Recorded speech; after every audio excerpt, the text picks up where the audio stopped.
വാളുകൊണ്ടാണ് പരിശുദ്ധമായ ദീൻ വളർന്നെന്ന് പരിഹസിക്കുന്നവരുണ്ടല്ലോ. എന്റെ പ്രിയപ്പെട്ടവര്, കാശ്മീരിൽ 27 പേരെ വെടിവെച്ച് കൊന്ന വാർത്ത കേട്ടപ്പോ അല്ലാഹുവിന്റെ ദീനിനെ കളിയാക്കുന്നവരുണ്ടല്ലോ, മുസ്ലിം സമുദായത്തെ ആക്ഷേപിക്കുന്നവരുണ്ടോ. എന്നാൽ അല്ലാഹുവിന്റെ ദീനിന്റെ നിയമം എന്തെന്നറിയുമോ? ഈ ഭൂമിയിലുള്ള ഒരു മനുഷ്യനെ കൊല്ലുന്നത്, ഒരാളെ കൊല്ലുന്നത് ഈ ഭൂമിയിലുള്ള സർവരെയും കൊല്ലുന്നതിന് തുല്യമാണെന്ന് പഠിപ്പിച്ച മതമാണ് അല്ലാഹുവിന്റെ മതം. കൊലപാതകത്തെ ഒരിക്കലും പ്രോത്സാഹിപ്പിക്കുന്നില്ല. ഭീകരവാദമാകട്ടെ തീവ്രവാദമാകട്ടെ ഒരാളെയും പ്രയാസപ്പെടുത്തരുതെന്ന് പഠിപ്പിക്കുന്ന മതമാണ്.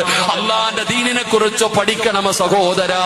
റോഡിലൂടെ നടന്നു പോകുന്ന ഒരു മനുഷ്യന് ഉപദ്രവമായിട്ട് റോഡിൽ ഒരു കല്ല് കിടന്നാൽ, ഒരു കമ്പ് കിടന്നാൽ, ഒരു കുപ്പിച്ചില്ല് കിടന്നാൽ അതെടുത്തു മാറ്റുന്നവന് സ്വർഗമുണ്ടെന്ന് പഠിപ്പിച്ച മതമാണ് അല്ലാഹുവിന്റെ മതം.